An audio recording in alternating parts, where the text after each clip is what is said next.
And then I clamp it down.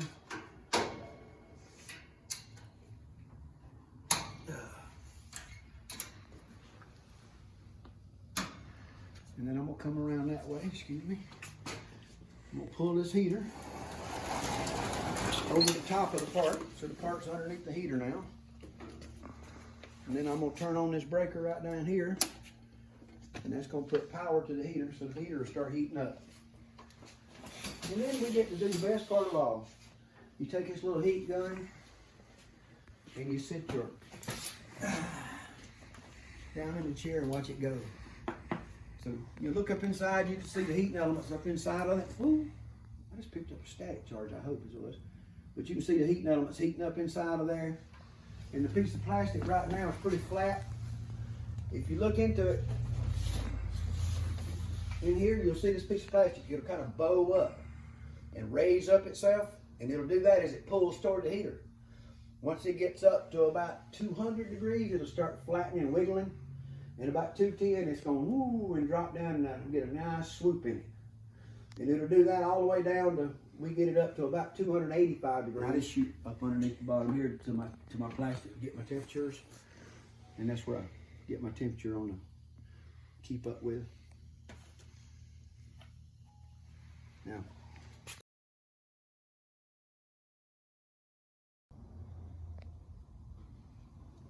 yeah, it's getting close, and I'll start going down any second now. There it goes.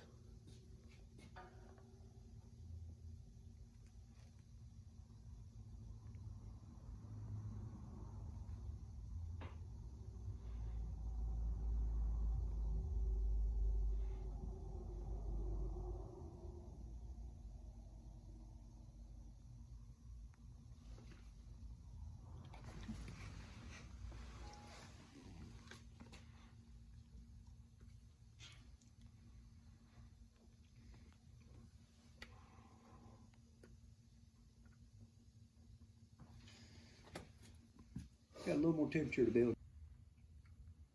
Can't wait to get back over there to Tennessee. 277. 277. Yeah, we're getting there. Be up there in a minute. I'm sorry, 281. Maybe end of About February, 280. I might run over there. Yeah, it's according to the size of the part, and according to how deep the mold is, and well, there's all kind of variables. How much moisture's in there? Yep. If there's much moisture in there, you got to keep temperature low as you can so they don't bubble up. If you don't do that, they'll bubble on you. The plastic itself will actually get bubbles. Different for the plastic. Where the moisture's trying to cook out of it. You know, they can't cook out fast enough. Okay, now I'm gonna be one from up there and one from there. Everybody ready? And I think we're ready to see if it's gonna make a part. It may work, it may not. Power off. Open the machine up. Bring the mold up. Stretch it and turn on the vacuum. Good deal. Go, baby doll. Looks like it come out good. I don't see any bad spots. And I didn't have to club it like a baby seal. Many angles, many angles. Yep, no clubbing like a baby seal. Nope, don't have to beat this one. Now we'll let it set about 2 minutes probably, or a little less. Excuse me, get under and get the heat going. And we'll heat right here, 207, it's still too hot. We'll bring this temperature down to below 150. And then when we get below 150, we'll turn the vacuum off. We'll give it another 10 degrees or so to get good and stiff, and then we'll take it out of the mold. So we won't be long doing that. It's already down to 196, 92. But I tried a bunch of different molds this time that I hadn't tried before. I wonder if I head over that one. Back up, buddy. Get out of the way. We're gonna let set this second here. What we're gonna do here, I'm gonna drop the mold. The mold's gonna, the base plate's gonna drop. Not the mold, but the base plate itself. It's gonna be the first plate. You wanna do it? Go ahead, buddy. You're in charge of that. He's in charge of this most of the time. Go ahead, down. Good job. Good job, buddy. Came off. Nice. Now, let me get my hammer right here.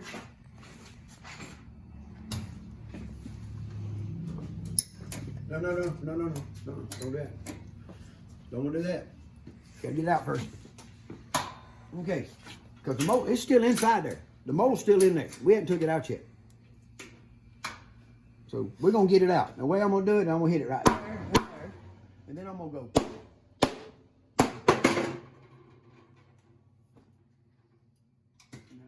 this right here was to loosen. Those there was to get it to fold down to where it would come out of this inverted riffle right here. Because if that end doesn't fold down, that's never coming out. Now, if I'd have tried to just pull this thing straight out of the mold, straight down, this right here is inverted and up on top, it's probably going to tear it apart. I mean, it's just not going. It's not going to do it. I mean, so that's what I had to do them that way. Watch out, little man. Let me get in here and get the clamps. There we go. And then we open her up, and then the part's going to be right here coming out of the machine. And we just flip it over, and there it'll be. Good stuff.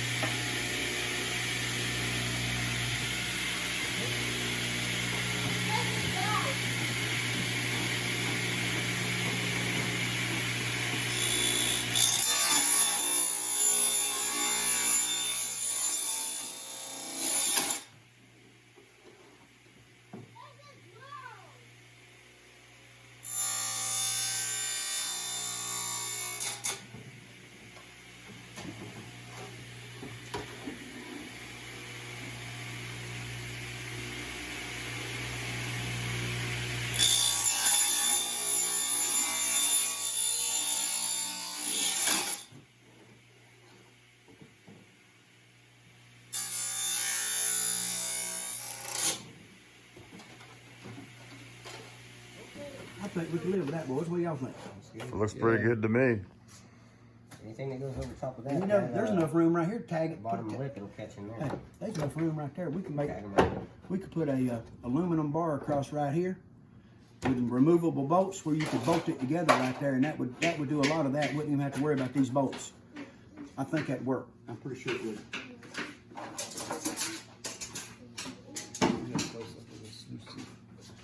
I think I can do this right here across that right there. That will put it going through both pieces of plastic here, both pieces of plastic there, and everything would get locked together. Look at that.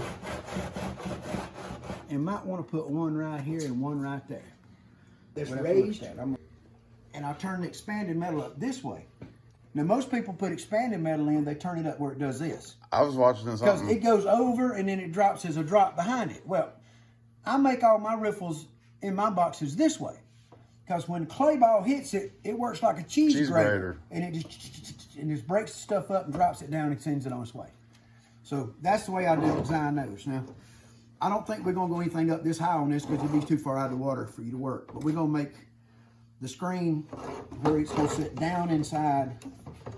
You know, probably be an addition, I think, you know, like I do on some of the others, like an extra.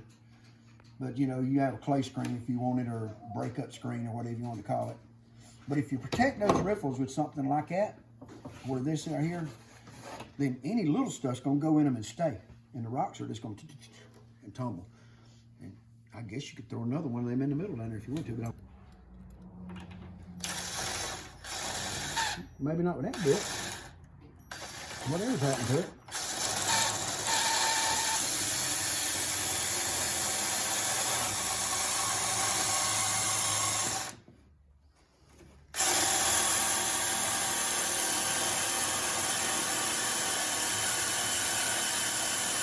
Go. You good? All good. All right, go ahead. Justin, you coming? Okay. Cold fingers.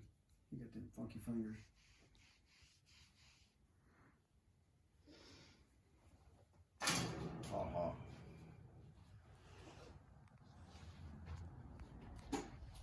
How's everybody doing? I'm Spike's Prospecting Equipment. I've had Benzo and JP and Justin at the shop with me here today, and I've been giving them a little tour and showing them about how I do things and some of the things we have around the shop, making a few parts and setting them up with some stuff to take back and shoot some YouTube videos and things and help promote my stuff, because that's what it's all about. Promote our YouTube, promote my equipment, and you know, help the industry grow. So let's all work together and do that. We made a couple of new things and we've been working on. We'll start with this one. I punched this off the machine today, and this was the first one that came off, and there's a little rough around the edges. So we ended up with a little short edge we cut off of it. So, but this is the new 10-inch wide. It's 10 inches wide, 32 inches long. And the new cool thing about it is you can put two of them together and they're making you look like that guy from that home improvement show standing behind that fence. Yeah, 5 foot of sluice, 5 foot 2 inches of sluice, I think it is actually when it's all put together. Got to add a couple more crossbars in here. Just haven't got them done yet. We just finished putting it together. Got a little trimming on this edge and this edge to do to get it just perfect. But tomorrow, it's headed for the creek to see what we can do and see what's coming out of this thing and make sure everything is working like we want. See if we need to add any riffles, take any out, or make any adjustments to anything before we put them in production, which I hope is within 3 to 4 days to a week, depending on how things go and how old back feels. So anyway, that's what it looks like, and there's the back side, and y'all can see it's kind of, well, one hand, 5 foot tall sluice in my hand at one time, and it's pretty darn steady, I think, guys. So I think we got us a hit. I think we got something that's going to move a lot of dirt, we're going to have a lot of fun with. So we got those. Benzo picked him up one of these. The water flaps are turned in instead of out naturally. I mean, most of y'all can figure that out, I think. Here's the drop. When you shovel your dirt in, things drop in right here. The little stuff's going down. All your rocks keep carrying on. The little stuff goes through here, and everything's going through 2 layers. So you see 2 layers of your box right here. So you're spinning all your stuff through. Your little stuff's going to drop into this bottom area. There's not enough current going through there to make that stuff get back up out of a riffle and leave this machine. So if it goes in this box, it's staying in this box. We haven't found anything. We've been running it with a plastic swimming pool under it and checking everything that come out of it. And we haven't found a speck. We haven't even found any lead shot. We're testing with lead. No lead shot come through this machine.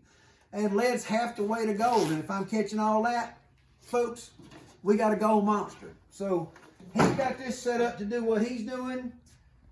This is the thermoforming machine. We never have gave her a name. We've been thinking about it. I call her Big Girl is what I call her. But that might not be politically correct. I don't know. But this is the machine I built when I build all these thermoforming all products on. And everything you see, all the stuff piled up around me here, stuff that I build and get ready for people, to send out to them. But this machine, you see the mold right here. We put a piece of plastic inside of it. Right here. We clamp it down. We pull the heater over the top. Y'all seen the video earlier where we pull the heater over it. We heat it up, then we push the heater back off of it. And then this mold right here does this. Y'all ready? It stretches that plastic. And once that plastic stretches, we turn on the vacuum. We turn on the vacuum and it sucks it down onto the mold, and we get a nice clean finish on a part. That's the reason you see the definition you see in these parts. I mean, look at the little squares and stuff, the little fine details. We get fine detail because we use a lot of vacuum. I use a lot of vacuum because it makes parts tighter and faster and stronger. Now this right here this is my baby. I put it all together out of, well, from here down is a frame for a oil drum. And from here up is a bunch of unistrut I bought. And the heater is some aluminum that Justin hooked me up with that I built the heater out of. And everything else is stuff I done, and Michael Myers come and done a little touch-up welding for me in a few spots to make it look better. And other than that, folks, it's what it is. I just make something out of nothing, do what I can do with it, and try to turn out something that's a good product. Then I take it to my cheap old saws over here, cut it up, and turn it out. So the guys that got a lot of video footage, they can put it all together and show you the craziness and all the things I'm doing around the shop. I'm called the Frugal Fixer for a reason, because I can fix things frugally. You learn to do that when you live in the tundra of Alaska for 14 summers, and all you got to work with is a piece of baling wire and a pair of pliers. You fix anything. So you just have to learn to do that no matter what you're working with in life. So carry it on, use it, carry that experience and fix something, whatever it might be. Hey, now do me one favor. If you're watching me right now on these channels, y'all subscribe to my channel. Yep, do it. Hit that little bell so you know when I'm going to tell you something. Make sure you give me them thumbs up, because they go a long way in helping us on these YouTubes. All my guys that are putting these videos up, give them your love, man. Everybody share. We all want to know that we're here together. We're a community of people that love each other and care about each other. So, hey, work together. That's what it's all about, caring about our friends. So, hey, I'm going to get off these people's videos. I just wanted to say thank them all for coming to the shop today. I hope they had fun seeing all my little craziness and the way I go about things. And all of them have used my equipment in the past, so they know what it does. And that's the reason they came to me, to come get more of it and to learn more about it. So now they learn enough, they're going to go out and share that information with all of you. So if they got something to say about it, listen to them. If you got more questions, just get in contact with me anytime. Spike Littlejohn on Facebook, Spike's Prospecting Equipment on Facebook, Spike's Prospecting Equipment on YouTube. Hey, Spike's Gold on the eBay, Etsy. I got an Etsy store. Yep. You know why? Because I hand make every piece of it, and I can do that without any problem, and everybody loves it. Does good. So get in touch and visit my Frugal Fixer Spike channel on YouTube. It's brand new. Only got a 30-something subscribers, and it's my new adventure, but it tells about the craziness that Spike is. So I might make a guitar, I might thermoform something, I might 3D print something. You never know what's coming next out of this old crazy man. So hey, be good, have fun. Thank you all so much for joining us. And had a great day at the shop with all my friends. Later, guys.